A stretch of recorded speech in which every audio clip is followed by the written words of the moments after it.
Hello everyone, कैसे हो आप लोग। आशा करता हूँ कि अच्छे होगे, स्वस्थ होगे और अपने घर पे होगे और साथ ही साथ पढ़ाई भी कर रहे होगे।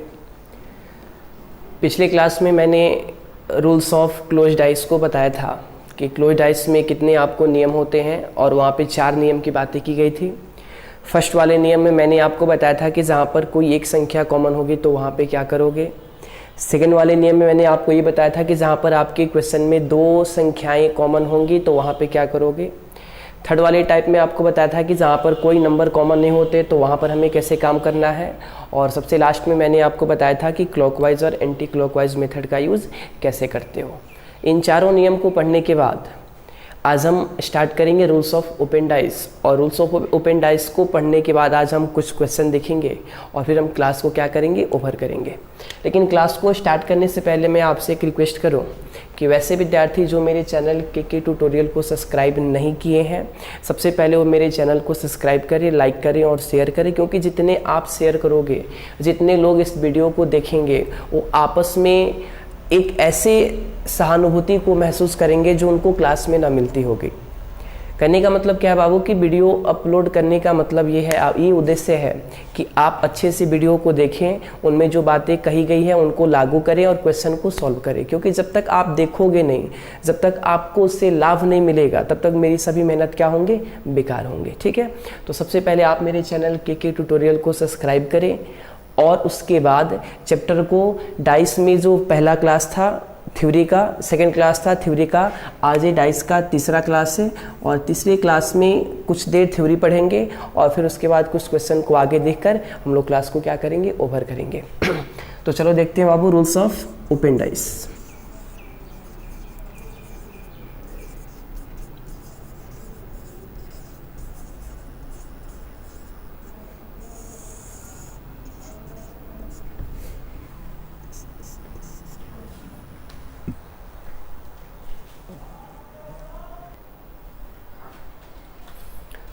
तो बात करेंगे बाबू रूल्स ऑफ ओपन डाइस के। तो रूल्स ऑफ ओपन डाइस में आपको एक ही चीज़ जानना है कि ओपन डाइस में जो संख्याएं अपोजिट होते हैं वे एक दूसरे के क्या होते हैं, अल्टरनेटिव होते हैं। आप हमें एक बात समझाओ कि यदि आप 2 साइड के बीच अल्टरनेट के गैपिंग नहीं रखते हो, तब तक वे दोनों भाग आपस में कभी भी एक दूसरे के अपोजिट नहीं होंगे। क्योंकि मैंने पिछले क्लास में आपको बहुत बार बताया है कि जो भाग आपस में जुड़ जाते हैं वे कभी एक दूसरे के अपोजिट नहीं होते हैं। डेट्स वाई यदि वे दोनों भाग आपस में एक दूसरे के अपोजिट हैं तो उनको अल्टरनेटिव होना क्या है, मैंडेटरी है, कंपलसरी है, जरूरी है और आवश्यक है। कहने का मतलब क्या है कि ओपन डाइस कहता है बाबू कि ओपन डाइस में जो संख्याएं अपोजिट होते हैं वे एक दूसरे के क्या होते हैं, अल्टरनेटिव होते हैं। और अल्टरनेटिव कहने का मतलब क्या है कि यहाँ पे लिखा है alternative means 1 and only 1 gap between 2 numbers, यानी 2 संख्याओं के बीच में कितने के गैपिंग होने चाहिए, 1 का गैपिंग होना चाहिए। अच्छा यहाँ पे देखो, मैं आपसे कहूं कि टॉप का अपोजिट क्या होता है तो आप बोलोगे सर बटन। फ्रंट का अपोजिट क्या होता है तो आप बोलोगे बैक। और लेफ्ट का अपोजिट क्या होता है तो आप बोलोगे राइट। अब आप इसे अपने फिगर में देखो, जो ये ओपन डाइस का फिगर है, ये कौन सी डाइस है, ओपन डाइस है। तो मैंने यदि आपसे पूछा कि सर टॉप का अपोजिट क्या होता है तो आप बोलोगे बटम होता है। तो आप हमें एक चीज़ यहाँ पे बताओ कि टॉप और बटम के बीच में कितने का गैपिंग है, 1 का गैपिंग है। इसी को तो अल्टरनेटिव कहते हैं। बात यारी समझ में। यदि टॉप का अपोजिट बटम है तो टॉप का अपोजिट बटम कब होगा, जब दोनों के बीच में कितने का गैपिंग होगा, 1 का गैपिंग होगा। हाँ, ये कंपलसरी नहीं है कि 1 ही का गैपिंग होने चाहिए, लेकिन नियम कहता है कि ओपन डाइस में वही 2 भाग एक दूसरे के अपोजिट होते हैं जिनके बीच में गैपिंग कितने का होता है, 1 का होता है। और 1 के गैपिंग को ही कौन सा शब्द कहते हैं जी, अल्टरनेटिव कहते हैं। क्या कहते हैं, अल्टरनेटिव कहते हैं। तो ओपन डाइस का कंसेप्ट अपने दिमाग में रख लोगे कि ओपन डाइस में वही 2 नंबर एक दूसरे के अपोजिट होते हैं जो आपस में क्या होते हैं, अल्टरनेटिव होते हैं। Alternative means 1 and only 1 gap between 2 numbers, यानी दिए गए दोनों भाग में कितने का अंतराल होना चाहिए जी, 1 का अंतराल होना चाहिए। मैं आपसे पूछूं सर कि फ्रंट का अपोजिट क्या होता है तो आप बोलोगे बैक है। लेकिन आप फिगर में देखो कि स्पष्टतः आपको दिख रहा होगा कि फ्रंट और बैक के बीच में कितने का गैपिंग है, 1 का गैपिंग है। इसी को तो अल्टरनेटिव कहते हैं। बातें आ रही समझ में। बातें आ रही समझ में, क्लियर हो रहा है सब कुछ। चलो अब देखो, आप कहते हो सर कि लेफ्ट का अपोजिट क्या होता है, तो मैं आपसे कहूँ सर कि लेफ्ट का अपोजिट राइट होता है, लेकिन आप फिगर में देखोगे तो लेफ्ट और राइट के बीच में गैपिंग कितने का है, एक का है, इसी को तो आप अल्टरनेटिव कहते हो। ओवरऑल ओपन डाइस में कोई भी दो भाग आपस में अपोजिट कब होंगे, जब वे आपस में कितने के अंतराल पे होंगे, एक के अंतराल पे होंगे, गैपिंग एक का होना चाहिए, दैट मीन्स अल्टरनेटिव होने चाहिए। All thing is clear, all thing is clear, बातें स्पष्ट है, क्लियर है, समझ में आया, समझ में आया। फिर से बताएं एक बार, देखो ओपन डाइस में जो संख्याएं अपोजिट होते हैं वे एक दूसरे के क्या होते हैं, अल्टरनेटिव होते हैं। अल्टरनेटिव दैट मीन्स दोनों के बीच में गैपिंग मिनिमम कितने के होने चाहिए, एक के होने चाहिए, क्योंकि बाबू जब तक आप गैप नहीं करोगे तब तक वे दोनों भाग अपोजिट नहीं हो सकते हैं, क्योंकि गैपिंग नहीं है इसका मतलब कि वे दोनों एडजेसेंट हैं, जुड़े हुए हैं, और जुड़े हुए भाग कभी भी एक दूसरे के अपोजिट नहीं होते। डेट्स वाई उनको हमें अल्टरनेट ही रखना है, क्योंकि जब आप उनको अल्टरनेट रखोगे तो उनके बीच का कनेक्शन खत्म हो जाएगा, और जो कनेक्शन नहीं बनाते हैं वो एक दूसरे के क्या होते हैं, अपोजिट होते हैं। क्लियर हो रही बातें, बातें आ रही समझ में। चलो यहाँ पे देखो, ये भी आपका ओपन डाइस ही है, ये भी आपका ओपन डाइस ही है। ओपन डाइस को पहचानने का तरीका, उनके कितने भाग होते हैं, 6 भाग होते हैं। डाइस कोई भी होगा, नंबर ऑफ सरफेसेस कितने होंगे, तो 6 होंगे, और यदि उनके सभी सरफेस दिखाई देते हैं तो वे आपके ओपन डाइस हो गए, और जिनके केवल 3 ही दिखाई देते हैं वे कौन से डाइस हो गए, क्लोज डाइस हो गए। पिछले क्लास में मैंने क्लोज डाइस को पढ़ाया था, अभी कौन से डाइस की बात हो रही है, तो ओपन डाइस की बातें हो रही है। अब यहाँ पे देखो मैं अपोजिट कैसे निकालता हूँ। अच्छा एक बात बताओ, 1 का अपोजिट क्या होगा, 3 होगा, because they are alternate to each other. All thing is clear, all thing is clear. यानी 1 का अपोजिट 3 क्यों होगा, because they are alternate to each other. दोनों के बीच में कितने का गैपिंग है, 1 का गैपिंग है। बात आ रही समझ में, क्लियर हो रही बात, आगे बढ़ो।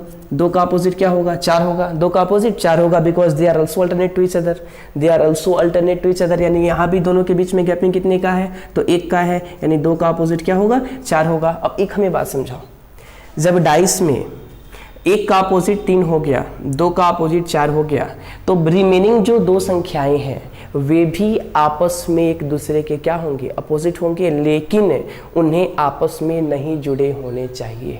आप बताओ कि यहाँ पे क्या बचा, 6, यहाँ पे क्या बचा, 5। 6 और 5 में कोई कनेक्शन है, कोई कनेक्शन है, तो कनेक्शन नहीं है, तो 6 का अपोजिट क्या होगा, 5 होगा। क्लियर है, क्लियर है। अरे मैंने आपको क्या बताया कि 1 का अपोजिट 3 इसलिए है क्योंकि 1 और 3 आपस में अल्टरनेटिव हैं, और जो अल्टरनेटिव होते हैं वही आपस में एक दूसरे के क्या होते हैं, अपोजिट होते हैं। यही तो कंसेप्ट है ओपन डाइस का। 2 का अपोजिट 4, 2 का opposite 4, because they are alternate to each other. तो जब 1 का अपोजिट 3 हो गया, 2 का अपोजिट 4 हो गया, तो 5 और 6 जहाँ कहीं भी होंगे वे आपस में एक दूसरे के अल्टरनेट अपोजिट होंगे, लेकिन वे जुड़े नहीं होने चाहिए। यदि वे जुड़ गए तो पूरे के पूरे पेयर क्या हो जाएंगे, गलत हो जाएंगे। स्पष्ट है, बातें आई समझ में। ओपन डाइस के बारे में आपको क्या याद रखना है कि ओपन डाइस में वही 2 भाग एक दूसरे के अपोजिट होते हैं जिनके बीच में गैपिंग कितने का होता है, 1 का होता है, और उस 1 के गैपिंग को नाम क्या दिया, alternate. Alternate that means 1 and only 1 gap between 2 numbers. Clear है, आगे बढ़ा जाए, आगे बढ़ा जाए। चलो देखते हैं।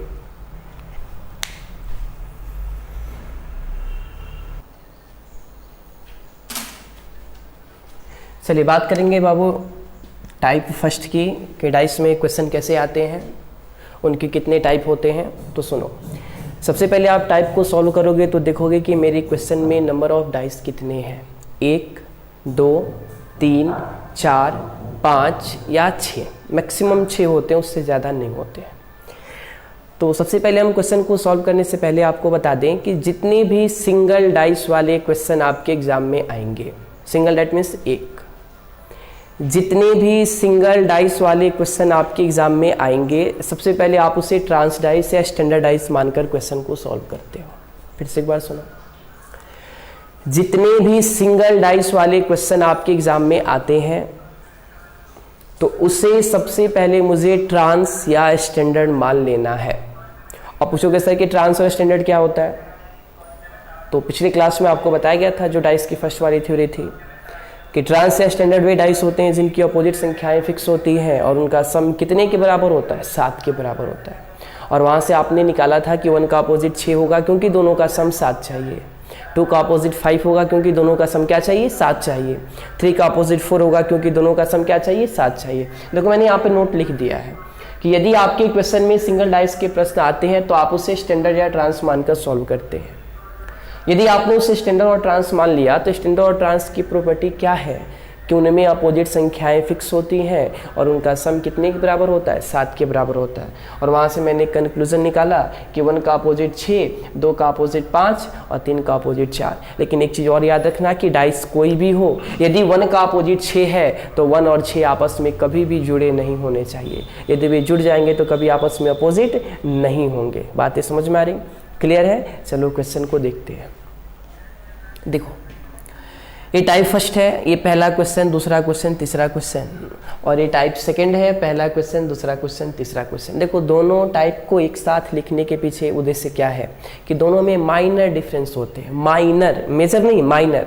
थोड़े से डिफरेंस में आंसर कैसे बदलते हैं मैं आपको दिखाता हूँ। देखो, यदि मैं इस डाइस की बात करूँ तो बाबू यहाँ पे 1 है, यहाँ पे 2 है, यहाँ पे 3 है। सिंगल डाइस है, क्वेश्चन नंबर 1 में सिंगल डाइस है, सिंगल यानी केवल एक ही डाइस दिया है। तो जितने भी सिंगल डाइस वाले क्वेश्चन आएंगे सबसे पहले आप उसे ट्रांस मानोगे, स्टैंडर्ड मानोगे। और यदि मैंने इसे ट्रांस मान लिया तो 1 का अपोजिट जब भी होगा तो 6 होगा, 2 का 5 होगा, 3 का क्या होगा, 4 होगा। लेकिन डाइस कोई भी हो, जो संख्याएं अपोजिट है वे आपस में कभी भी जुड़े नहीं होने चाहिए। अब देखो, यहाँ पे पूछा है सर कि 2 का अपोजिट क्या होगा। आपने इसे स्टैंडर्ड और ट्रांस का नाम दे दिया तो 2 का अपोजिट क्या होगा, 5 होगा।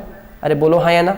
2 का अपोजिट क्या होगा, 5 होगा। लेकिन 5 को लिखने से पहले मेरा उद्देश्य ये होना चाहिए, मेरा दिमाग या ध्यान वहां पर होना चाहिए कि यदि मैंने 2 का अपोजिट यहाँ पे 5 लिखा है तो 2 से इस डाइस में कहीं भी 5 का कनेक्शन नहीं होना चाहिए। 2 और 5 नहीं जुड़े होने चाहिए। यदि जुड़ जाएंगे तो आंसर क्या होगा, गलत होगा। तो देखोगे 2 से 1 जुड़ा है, 2 से 3 जुड़ा है, यानी 2 का अपोजिट क्या होगा, 5, यानी 5 इज ए राइट आंसर। बातें आ रही समझ में? बातें आ रही समझ में? क्लियर हो रहा है? चलो नेक्स्ट क्वेश्चन देखते हैं। 3 का अपोजिट पूछा है। चूंकि सिंगल डाइस है तो स्टैंडर्ड मान के चलना है, और चूंकि स्टैंडर्ड मान लिया तो स्टैंडर्ड में कहता है कि 1 का अपोजिट जब भी होगा तो 6 होगा, 2 का अपोजिट 5 होगा, 3 का अपोजिट क्या होगा, 4 होगा। तो देखो, इसमें 3 का अपोजिट पूछा तो मैं 3 का अपोजिट क्या लिखूं, 4। लेकिन 4 को लिखने के बाद आप मुड़कर अपने क्वेश्चन में एक बार जरूर देख लें कि यदि 3 का अपोजिट 4 है तो 3 से 4 का कनेक्शन नहीं होना चाहिए। देखोगे कहीं कनेक्शन है, नहीं है, यानी यहाँ पे 4 इज ए राइट आंसर। बातें आ रही समझ में? बातें आ रही समझ में? कर लोगे? लास्ट वाले को देखो, यहाँ पे किसका अपोजिट पूछा, 1 का। चूंकि डाइस सिंगल है तो सिंगल वाले को आप क्या मानते हो, स्टैंडर्ड मानते हो। और जैसे ही आपने इसे स्टैंडर्ड मान लिया तो 1 का अपोजिट जब भी होगा तो क्या होगा, 6 होगा। लेकिन 1 का अपोजिट 6 तो मैंने लिख दिया, लेकिन लिखने के बाद मैं अपने क्वेश्चन में बिल्कुल एक बार मुड़ के देखूंगा कि 1 का अपोजिट यदि 6 है तो 1 और 6 के बीच में कोई कनेक्शन नहीं होने चाहिए। यदि वे आपस में कनेक्ट है तो समझ जाओ कि 1 का अपोजिट कभी भी 6 नहीं होगा, क्योंकि मुझे टीचर ने बताया है कि जुड़े हुए नंबर, जुड़े हुए भाग कभी भी एक दूसरे के अपोजिट नहीं होते हैं। तो देखोगे 1 से कहीं 6 जुड़ा है, नहीं जुड़ा है, यानी 1 का अपोजिट क्या हुआ, 6 हुआ। कर लोगे? ऐसे क्वेश्चन आएंगे तो कर लोगे। चलो टाइप सेकंड को देखो। टाइप सेकंड भी बाबू सिंगल डाइस है। फर्स्ट वाले क्वेश्चन को देखिए तो बिल्कुल सिंगल डाइस है। जितने भी सिंगल डाइस के क्वेश्चन आएंगे, जितने भी सिंगल डाइस के क्वेश्चन आएंगे, आप सबसे पहले उसका नाम स्टैंडर्ड या ट्रांस रख देना। और जैसे ही आपने उसको नॉमिनेट स्टैंडर्ड या ट्रांस से किया तो आप बताओ कि स्टैंडर्ड और ट्रांस में आपको क्या सिखाया गया है कि अपोजिट संख्याएं फिक्स होती हैं और उनका सम कितने के बराबर होता है, 7 के बराबर होता है। तो किसका अपोजिट पूछा, 2 का। तो 2 का अपोजिट अकॉर्डिंग टू स्टैंडर्ड और ट्रांस डाइस क्या होने चाहिए, 5। लेकिन डाइस कोई भी हो, यदि 2 का अपोजिट 5 है तो 2 और 5 आपस में जुड़े होने चाहिए या नहीं होने चाहिए। तो आप बोलोगे सर कि जुड़ेगा तो कैसे अपोजिट होगा? बिल्कुल सही कह रहे हो। यदि 2 का अपोजिट 5 है तो 2 और 5 को आपस में नहीं जुड़े होने चाहिए थे, लेकिन यहाँ पे आपके फिगर में स्पष्टता दिख रहा है कि 2 और 5 आपस में जुड़ गए हैं, जुड़े हुए हैं। डेट्स वाई यहाँ पे 2 का अपोजिट 5 नहीं होगा। डेट्स वाई यहाँ पे 2 का अपोजिट 5 नहीं होगा। देखो फर्स्ट और सेकेंड टाइप में अंतर क्या है। यहाँ पर अपोजिट वाले जो नंबर हैं वो आपस में जुड़े नहीं है, यहाँ पर अपोजिट वाले नंबर आपस में क्या है, जुड़े हैं। तो यहाँ पे जुड़े नहीं है तो 2 का अपोजिट 5 मैंने क्लियरली बता दिया, लेकिन यहाँ पे 2 का अपोजिट 5 नहीं होगा, क्योंकि डाइस कोई भी हो, स्टैंडर्ड हो, ऑर्डिनरी हो, ओपन हो, क्लोज हो, ट्रांस हो, कोई भी हो, यदि कोई भी 2 संख्याएं अपोजिट हैं तो वे आपस में कभी जुड़ नहीं सकते हैं। तो बाबू आप बोलोगे सर कि यहाँ पे 2 का अपोजिट 5 नहीं होगा तो क्या होगा, बताओ आप ही। तो देखो 2 का अपोजिट 5 नहीं होगा क्योंकि 2 और 5 जुड़ गए। 2 का अपोजिट 1 नहीं होगा क्योंकि 2 और 1 क्या है, जुड़ गए। आप बताओ कि जब 2 का अपोजिट 5 नहीं होगा, 2 का अपोजिट 1 नहीं होगा तो क्या होगा। तो 2 का अपोजिट या तो 3 या तो 4 या तो 6, या तो 3 या तो 4 या तो 6, क्योंकि 2 से जो संख्याएं जुड़े नहीं होते हैं वही किसके अपोजिट हो सकते हैं जी, 2 के अपोजिट हो सकते हैं। यानी 2 से जो संख्याएं नहीं जुड़े हैं वे कौन कौन से हैं, तो या तो 3 या तो 4 या तो 6। यानी 2 का अपोजिट या तो 3 होगा या तो 4 होगा या तो क्या होगा, 6 होगा। और यही आपके क्या है, आंसर है। देखो यदि आप 3 को लिख के छोड़ोगे तब भी गलत है, 3 और 4 को लिख के छोड़ोगे तब भी गलत है, 4 और 6 को लिख के छोड़ोगे तब भी गलत है, 3 और 6 को लिख के छोड़ोगे तब भी गलत है। 2 से जितनी संख्याएं नहीं जुड़ी हैं वे सभी किसकी अपोजिट हो सकती हैं, 2 की अपोजिट हो सकती हैं। यानी 2 का अपोजिट या तो 3 या तो 4 या तो 6। क्लियर है, क्लियर है। कुछ समझ में आया, कुछ समझ में आया, कुछ इंप्रूवमेंट हो रही है आप में, कमेंट सेक्शन में जरूर बताना। चलो देखो सेकंड क्वेश्चन को देखो। चूंकि डाइस मेरा सिंगल है तो सिंगल डाइस को आप स्टैंडर्ड डाइस मानते हो, और चूंकि स्टैंडर्ड डाइस में 3 का अपोजिट पूछा तो 3 का अपोजिट 4 होने चाहिए। लेकिन 3 का अपोजिट 4 होगा कब, जब 3 और 4 आपस में नहीं जुड़े होंगे तब। यहाँ पे देखो 3 से कहीं 4 जुड़ा है तो यहाँ पे मैंने 3 का अपोजिट 4 लिखा है। अरे बोलो हाँ या ना, लिखा मैंने। लेकिन यहाँ पर देखो सेकंड वाले टाइप में कि यदि 3 का अपोजिट 4 है according to standard dice, according to trans dice, तो 3 और 4 को आपस में नहीं जुड़े होने चाहिए थे। लेकिन यहाँ पे क्लियरली दिख रहा है कि 3 और 4 आपस में क्या है, जुड़ गए हैं। तो 3 का अपोजिट कभी भी 4 नहीं होगा, क्योंकि जो भाग जुड़ जाते हैं वे कभी भी आपस में एक दूसरे के अपोजिट नहीं होते। डेट्स वाई 3 का अपोजिट 4 कभी भी नहीं होगा। तो 3 का अपोजिट 4 नहीं होगा तो आप कहोगे सर कि 3 का अपोजिट 6 भी नहीं होगा, क्योंकि 6 भी जुड़ा है। बिल्कुल सही कह रहे हो। तो सर 3 का अपोजिट होगा क्या, तो 3 का अपोजिट या तो 1 या तो 2 या तो 2 या तो 5, क्योंकि 3 से जो संख्याएं नहीं जुड़े हैं वही किसके अपोजिट हो सकते हैं, 3 के अपोजिट। यानी 3 का अपोजिट या तो 1 होगा या तो 2 होगा या तो 5 होगा। क्लियर है। दोनों टाइप में अंतर समझ में आ रहा है बाबू, दोनों टाइप में अंतर समझ में आ रहा है। बातें स्पष्ट हो रही हैं, बातें स्पष्ट हो रही हैं। चलो लास्ट वाले क्वेश्चन को देखो। यहाँ पे पूछा है 1 का अपोजिट क्या, तो मैंने 6 बताया, क्योंकि ये स्टैंडर्ड डाइस है तो 1 का अपोजिट 6 होगा। लेकिन 1 का अपोजिट 6 कब तक रहेगा, जब तक कि 1 और 6 आपस में जुड़े नहीं होते हैं। तो देख लो 1 से कहीं 6 जुड़ा है, नहीं जुड़ा है तो सही है। लेकिन यहाँ पे यदि आपने 1 का अपोजिट 6 लिखा तो बिल्कुल गलत होगा, क्योंकि फिगर में स्पष्टतः दिख रहा है कि 1 और 6 आपस में क्या है, कनेक्ट है। तो जो कनेक्ट हो जाते कभी एक दूसरे के अपोजिट नहीं होते। डेट्स वाई 1 का अपोजिट 6 कभी भी नहीं होगा। 1 का अपोजिट 6 भी नहीं होगा तो आप कहोगे सर कि तब तो 1 का अपोजिट 2 भी नहीं होगा। बिल्कुल नहीं होगा जी, कोई जबरदस्ती नहीं है। क्यों करेंगे हम 1 का अपोजिट 2, जब मुझे दिख रहा है कि 1 और 2 आपस में कनेक्ट है तो कैसे 1 का अपोजिट 2 हो जाएगा। तो 1 का अपोजिट 6 भी नहीं होगा, 1 का अपोजिट 2 भी नहीं होगा। तो सर क्या क्या होगा, तो या तो 3 या तो 4 या तो 5। क्लियर है, क्लियर है। बात यारी समझ में स्पष्ट हो रहा है सब कुछ। आगे बढ़ा जाए। ये दोनों टाइप के क्वेश्चन आएंगे तो कर लोगे। हाँ एक ही चीज दिमाग में रखो कि जितने भी सिंगल डाइस वाले क्वेश्चन आएंगे, जितने भी सिंगल डाइस वाले क्वेश्चन आएंगे सबको आप क्या मानोगे, स्टैंडर्ड डाइस मानोगे, ट्रांस डाइस मानोगे। और यदि वे स्टैंडर्ड हैं तो 1 का अपोजिट 6, 2 का अपोजिट 5, 3 का अपोजिट 4। लेकिन डाइस कोई भी हो, अपोजिट संख्याओं को आपस में नहीं जुड़े होने चाहिए। यदि जुड़ गए तो समझ लो कि स्टैंडर्ड डाइस का रूल वहाँ पे फॉलो नहीं करेगा, जैसे कि टाइप नंबर सेकंड में आपको बताया गया। आगे बढ़ा जाए। चलो देखो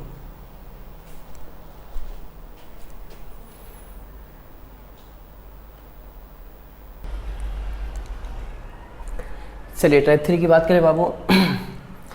तो टाइप फर्स्ट और टाइप सेकंड में आपको मैंने बताया था कि जितने भी सिंगल डाइस वाले क्वेश्चन आएंगे आप उसे ट्रांस स्टैंडर्ड मान के काम करोगे। लेकिन जैसे आपके क्वेश्चन में 2 डाइस वाले क्वेश्चन आते हैं, 3 वाले आते हैं, 4 वाले आते हैं, 5 वाले आते हैं, 6 वाले आते हैं, तो जब तक उसके कंडीशन में ना लिखेगा कि इनकी विपरीत संख्याओं का योगफल 7 के बराबर है, तब तक आप उसके बारे में कभी भी ना सोचोगे कि मेरा जो क्वेश्चन है वो स्टैंडर्ड या ट्रांस डाइस मान के बनेगा। क्योंकि 2 डाइस वाले क्वेश्चन, 3 डाइस वाले क्वेश्चन, 4 डाइस वाले क्वेश्चन, 5 वाले, 6 वाले, ये जो क्लोज डाइस के चारों नियम आपको लिखवाए गए थे, पिछले क्लास में आपको बताया गया था, उन्हीं चारों नियम पे बनते हैं। सबसे पहला काम होगा कि मुझे देखना है कि दिए गए डाइस में कितनी संख्याएं कॉमन है।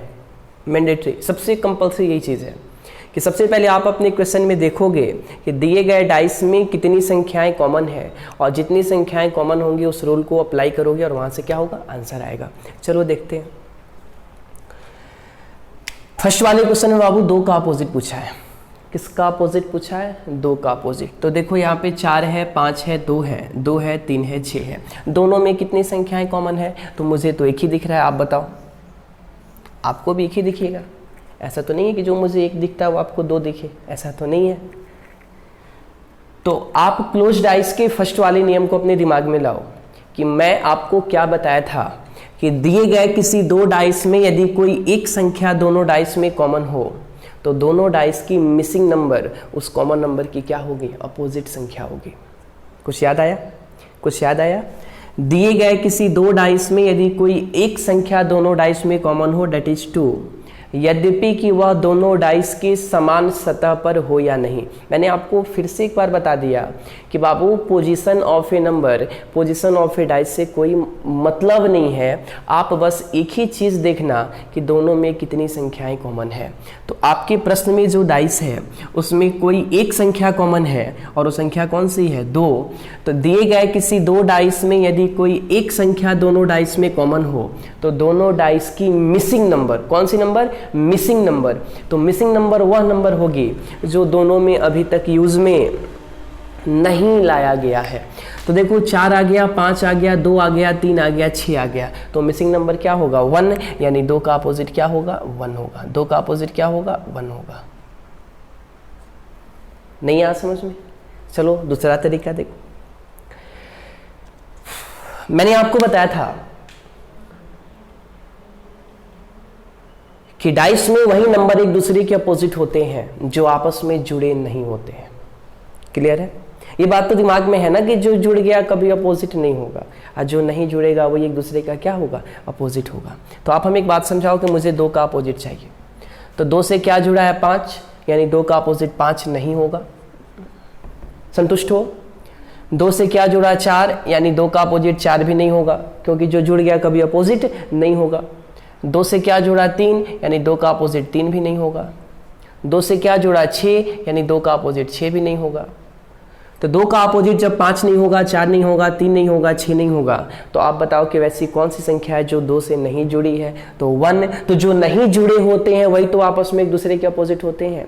डेट्स वाई 2 का अपोजिट क्या हुआ? 1 हुआ। अभी भी नहीं आया समझ में? अभी भी नहीं आया समझ में? चलो नेक्स्ट नियम से बताते हैं। मैंने आपको बताया था कि आप क्लॉकवाइज और एंटी क्लॉकवाइज मेथड का यूज वहीं पे करोगे जहां पर दिए गए क्वेश्चन में कितनी संख्याएं कॉमन हो? 1। कुछ याद आया? अरे कुछ याद आया? यदि आपके क्वेश्चन में कोई भी एक संख्या कॉमन होते हैं तो आप उस कॉमन संख्या से ही या तो क्लॉकवाइज और या तो एंटी क्लॉकवाइज। रूल नंबर 4, जिसे हम रामबाण का नाम दिए थे कि 90% क्वेश्चन इसी नियम से बनते हैं, बशर्ते कि दोनों में कितनी संख्याएं कॉमन होनी चाहिए? कोई भी एक संख्या कॉमन होनी चाहिए। चेक करो, दोनों में 2 कॉमन है। यदि मैं क्लॉकवाइज चलूं, ध्यान देना, यदि मैं क्लॉकवाइज चलूं तो क्लॉकवाइज चलना है या एंटी क्लॉकवाइज चलना है, शुरुआत आप कॉमन टर्म से ही करते हो। कहाँ से करते हो? कॉमन टर्म से ही करते हो। तो देखो मैं यदि यहाँ पे चलूं तो 2, 5 और 4। तो फर्स्ट वाले में यदि मैंने क्लॉकवाइज डायरेक्शन में मूव किया तो सेकेंड वाले में भी क्लॉकवाइज डायरेक्शन से ही मूव करना है। तो देखो 2, 6 और 3। 4 का अपोजिट 3। यदि 4 का अपोजिट 3 है तो 4 और 3 आपस में कहीं भी दोनों में नहीं जुड़े होने चाहिए, कहीं भी नहीं जुड़ा है। क्लियर है? 5 का अपोजिट 6। यदि 5 का अपोजिट 6 है तो 5 का कनेक्शन 6 से भी नहीं होने चाहिए। क्लियर है? आप बताओ कि 2 का अपोजिट 2 होगा। मैंने बताया था कि जहां पर कोई संख्या रिपीट करेगी, जहां पर कोई संख्या रिपीट करेगी, आप उस रिपीटेड नंबर के बदले वैसे नंबर का यूज करते हो जो अभी तक प्रयोग में नहीं आया है। वो नंबर कौन सा है बाबू? 1, यानी 2 का अपोजिट क्या हुआ? 1। यहाँ से भी देख लो, 2 का अपोजिट 1, यहाँ से भी 2 का अपोजिट 1। क्लियर है? अरे क्लियर है? कुछ समझ में आ रहा है? चलो क्वेश्चन नंबर 2 देखो। सबसे पहला काम कि मुझे देखना है कि दिए गए क्वेश्चन में कितनी संख्याएं कॉमन है। जब तक आप नंबर ऑफ कॉमन टर्म्स को काउंट नहीं करोगे तब तक आपका नियम कोई भी अप्लाई या अप्लीकेबल नहीं होगा। देखो 156 154 1 1 5 5। कितनी संख्याएं कॉमन है? 2। रूल कुछ याद आ रहा है? रूल नंबर सेकंड में क्या बताया गया था कि दिए गए किसी दो डाइस में यदि कोई दो संख्या दोनों डाइस में कॉमन हो, दिए गए किसी दो डाइस में यदि कोई दो संख्याएं दोनों डाइस में कॉमन हो, तो दोनों डाइस में बची हुई संख्या आपस में क्या होते हैं? अपोजिट होते हैं। कितना आसान है देखो, हमें नियम को याद रखना है। विदाउट नियम आपसे क्वेश्चन सॉल्व नहीं होगा, और नियम बहुत ही आसान है। यदि आप कोशिश करोगे तो आपके दिमाग में कंठस्थ याद हो जाएगा और उसके बाद क्वेश्चन आपसे आसानी से बनेगा। आप देखो कि दोनों में कितनी संख्याएं कॉमन है, तो आप बोलोगे सर 2 संख्या, और वो कौन सी संख्या है? तो 1 और 5 1 और 5। तो दिए गए किसी दो डाइस में यदि कोई दो संख्या दोनों डाइस में कॉमन हो, तो दोनों डाइस की बची हुई संख्या आपस में क्या होते हैं? अपोजिट होते हैं। दैट्स वाई 6 का अपोजिट क्या होगा? 4, यानी 6 का अपोजिट 4। आंसर आ गया। क्लियर है? स्पष्ट है? आगे बढ़ें। चलो देखो क्वेश्चन नंबर 3। हाँ, अब आप कहोगे सर आप इसको क्लॉकवाइज और एंटी क्लॉकवाइज मेथड से बना के दिखाओ। तो मेरे भाई, मेरे मित्र, आप बताओ कि क्लॉकवाइज और एंटी क्लॉकवाइज मेथड का यूज़ कहाँ पर करते हैं? जहाँ पर कितनी संख्याएं कॉमन हो? 1, और यहाँ पे कितनी है? 2।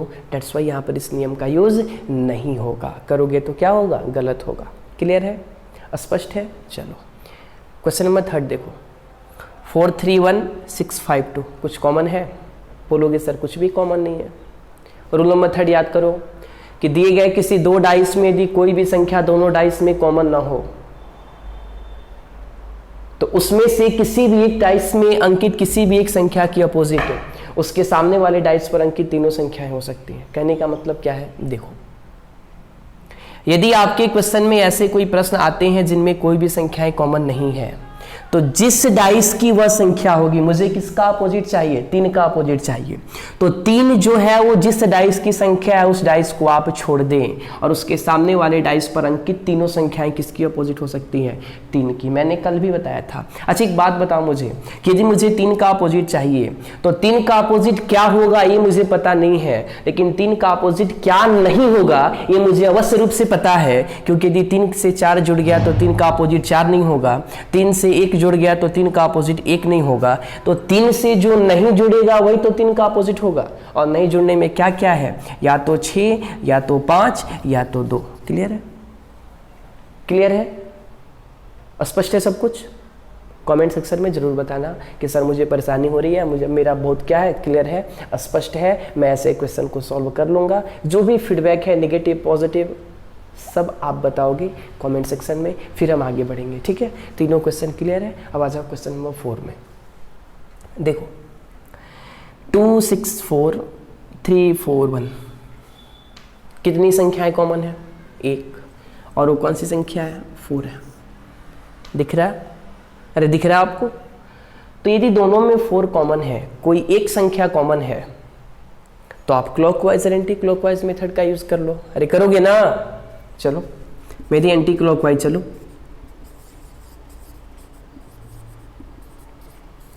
तो क्लॉकवाइज चलोगे या एंटी क्लॉकवाइज चलोगे, दोनों की शुरुआत कॉमन टर्म से ही करोगे। क्लियर है? क्लॉकवाइज चलोगे या एंटी क्लॉकवाइज चलोगे, दोनों की शुरुआत कॉमन टर्म से ही करोगे। क्लियर है? मैंडेटरी है, कंपलसरी है, आप शुरुआत करोगे तो कॉमन टर्म से ही करोगे। दूसरी बात, यदि फर्स्ट वाले में एंटी क्लॉकवाइज मूवमेंट है तो सेकंड वाले में भी एंटी क्लॉकवाइज ही होने चाहिए। फर्स्ट वाले में क्लॉकवाइज का मूवमेंट है तो सेकंड वाले में भी क्लॉकवाइज का मूवमेंट ही होने चाहिए। तो चलो एंटी क्लॉकवाइज चलते हैं। शुरुआत कहाँ से? 4 से। तो 4 2 और 6। तो यहाँ पे शुरुआत कहाँ से? 4 से। एंटी क्लॉकवाइज 4 1 और 3। जो जिसके नीचे आएगा वो इसका क्या है? अपोजिट है, यानी 6 का अपोजिट 3। लेकिन 6 का अपोजिट 3 है तो 6 से 3 कहीं भी नहीं जुड़े होने चाहिए। कहीं जुड़ा है? नहीं, तो सही है। 2 का अपोजिट 1, यदि 2 का अपोजिट 1 है तो 2 से 1 का कनेक्शन नहीं होने चाहिए। कहीं है? नहीं है। 4 का अपोजिट 4 होगा? आप बताओ सर 4 का अपोजिट 4 होगा? कभी भी 2 समान नंबर आपस में एक दूसरे के अपोजिट होते हैं? आप बोलोगे नहीं सर। तो मैंने आपको बताया था कि जो संख्या रिपीटेड होगी, रिपीट यानी दोबारा आना, जो संख्या रिपीटेड होगी आप उस संख्या के बदले वैसी संख्या को लिखते हो जो कभी अभी तक यूज में नहीं आया है। तो क्या नहीं आया? 5 यानी 4 का अपोजिट क्या होगा? 5। अरे क्लियर है? देखो किसका अपोजिट पूछा है? 5 का। तो 4 का अपोजिट 5 है, तो 5 का अपोजिट क्या होगा? 4। Is it clear? बात आ रही समझ में? बात आ रही समझ में? कर लोगे ऐसे क्वेश्चन? ऐसे क्वेश्चन कर लोगे?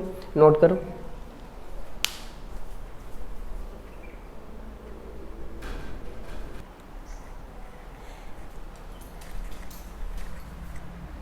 चलिए टाइप 4 देखते हैं बाबू। अभी तक इसके पीछे 2 डाइस वाले क्वेश्चन बने थे, अब आपके सामने कितने हैं? 3 डाइस वाले क्वेश्चन हैं। देखो डाइस कितने भी दिए हों, मुझे 2 डाइस को ही लेना है। स्पष्ट हो जाओ कि 3 दे, 4 दे, 5 दे, 6 दे, कोई फर्क नहीं पड़ेगा। मुझे उन 2 डाइस का चयन करना है जिन्हें लेने के बाद जिसका अपोजिट हमें चाहिए वो आ जाए। अब पूछोगे सर कि चयन कैसे करेंगे? मैं भगवान तो हूँ नहीं कि डायरेक्टली उसी दोनों पे हाथ रख दूँ वहीं से आंसर आ जाए। तो बाबू ये टोटली डिपेंड्स अपॉन प्रैक्टिस। जितनी प्रैक्टिस करोगे उतना ही जल्दी आप उनका क्या कर पाओगे? चयन कर पाओगे। हाँ देखो, शुरुआती दौर में थोड़ी सी मुश्किल होंगे, परेशानियाँ बढ़ेंगी, उससे घबराना नहीं है। क्यों? क्योंकि जितनी प्रैक्टिस करोगे उतना ही क्वेश्चन आपसे बनेंगे, और जब तक आप क्वेश्चन बनाने में महारत हासिल नहीं करते हो तब तक कंसेप्ट पढ़ने का कोई फ़ायदा नहीं है। ठीक है, चलो मुझे इसमें 2 का अपोजिट चाहिए। किसका अपोजिट? 2 का। तो मैं आपसे कह रहा हूँ सर कि 3 डाइस है, लेकिन आपको कितने लेने हैं? 2 लेने हैं। किसी भी 2 को ले लो। तो देखो मैं यदि बात करूँ कि from dice A and B, from dice A and B, यदि मैं A और B को लेता हूं तो A और B को लेने के बाद देखोगे दोनों में कुछ कॉमन है। तो बोलोगे जी सर 614 536 614 536 दोनों में 6 कॉमन है। तो यदि दिए गए दोनों डाइस में कोई एक संख्या कॉमन होती है तो दोनों डाइस की मिसिंग नंबर उस कॉमन नंबर की क्या होगी? अपोजिट संख्या होगी। अरे मैंने रूल नंबर फर्स्ट तो पढ़ाया ना आपको कि दिए गए किसी 2 डाइस में भी कोई एक संख्या दोनों डाइस में कॉमन हो तो दोनों डाइस की मिसिंग नंबर उस कॉमन नंबर की क्या होगी? अपोजिट संख्या होगी। चलो मान लेते तुम्हें याद नहीं है, मान लेते तुम्हें याद नहीं है, लेकिन मैं यहां पे समझा रहा हूं कि यदि दोनों में 6 कॉमन है तो दोनों की मिसिंग नंबर इसकी क्या होगी? अपोजिट संख्या होगी। तो मिसिंग नंबर किसे कहते हैं? तो सर वह नंबर जो दोनों में अभी तक प्रयोग में नहीं आया है। तो देखो 6 आ गया, 1 आ गया, 4 आ गया, 3 आ गया, 5 आ गया, क्या नहीं आया? तो 2 नहीं आया, यानी 6 का अपोजिट क्या हुआ? 2 हुआ। All things clear? बात यारी समझ में? कुछ नहीं है, कुछ नहीं है, बशर्ते कि आपको नियम दिमाग में होने चाहिए। आगे बढ़ो। आप कह रहे हो सर कि मान लो कि मुझे नियम याद नहीं है तो क्वेश्चन कैसे बनेंगे? ठीक है, देखते हैं। दोनों में क्या कॉमन है? 6 कॉमन है।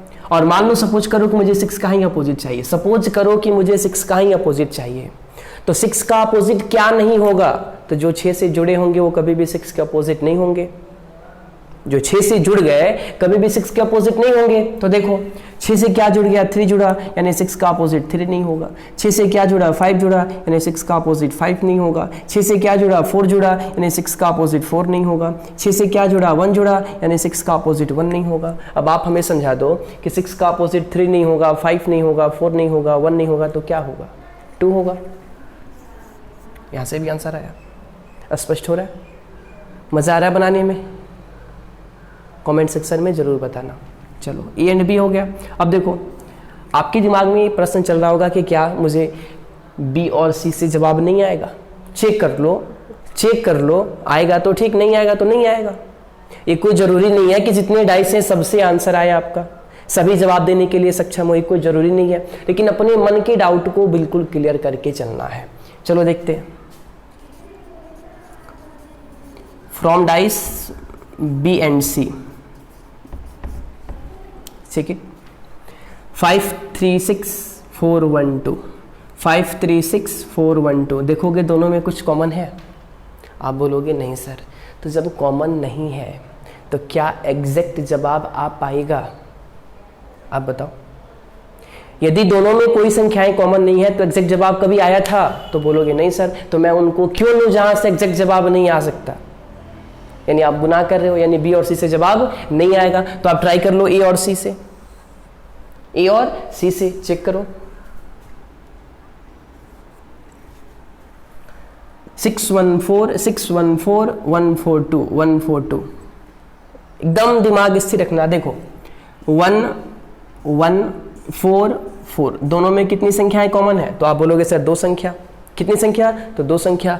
तो दिए गए किसी 2 डाइस में यदि कोई 2 संख्या दोनों डाइस में कॉमन हो, दिए गए किसी 2 डाइस में यदि कोई 2 संख्या दोनों डाइस में कॉमन हो, तो दोनों डाइस की बची हुई संख्या आपस में क्या होते हैं? अपोजिट होते हैं। All thing is clear?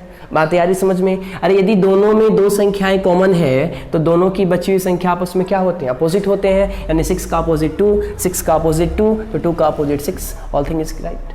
All thing is clear? बात आ रही समझ में? स्पष्ट हो गया? क्लियर है? चलो सेकंड क्वेश्चन देखते हैं। सेकंड क्वेश्चन में बाबू इतने के अपोजिट बताने हैं, डॉट का भी, प्लस का भी, स्क्वायर का भी। घबराना नहीं, घबराओगे यानी आप गुनहगार हो। इतनी थ्योरी पढ़ाए गए हैं, कब उसका यूज़ करोगे? क्वेश्चन बनाने में ही तो उनका यूज़ है, बशर्ते कि आपको थ्योरी दिमाग में रख के चलना होगा। देखो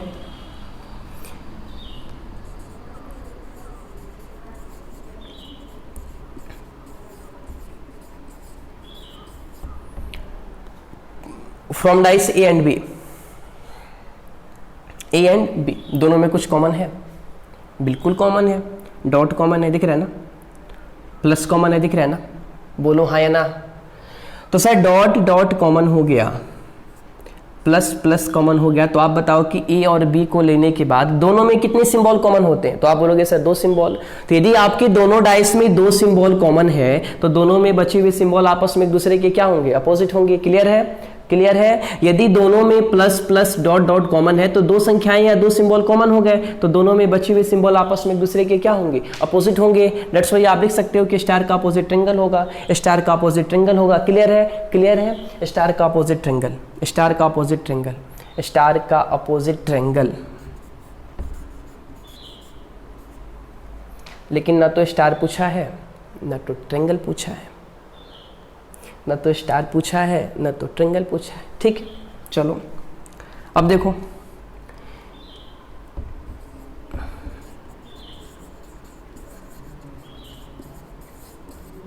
अब ए एंड सी को लेते हैं, ए एंड सी को लेते हैं। देखो दोनों में क्या कॉमन है?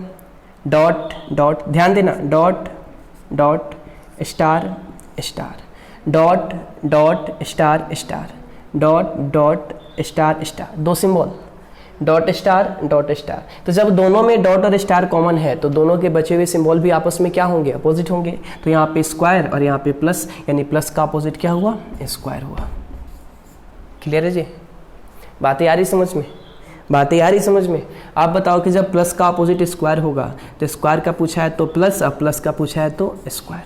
हाँ एक चीज़ और, यदि प्लस और स्क्वायर आपस में अपोजिट हैं तो तीनों में से कहीं भी प्लस का कनेक्शन स्क्वायर से नहीं होना चाहिए। तीनों में से किसी भी डाइस में प्लस का अपोजिट स्क्वायर से नहीं होने चाहिए। देख लो कहीं भी है? नहीं है, यानी सही हो रहा है।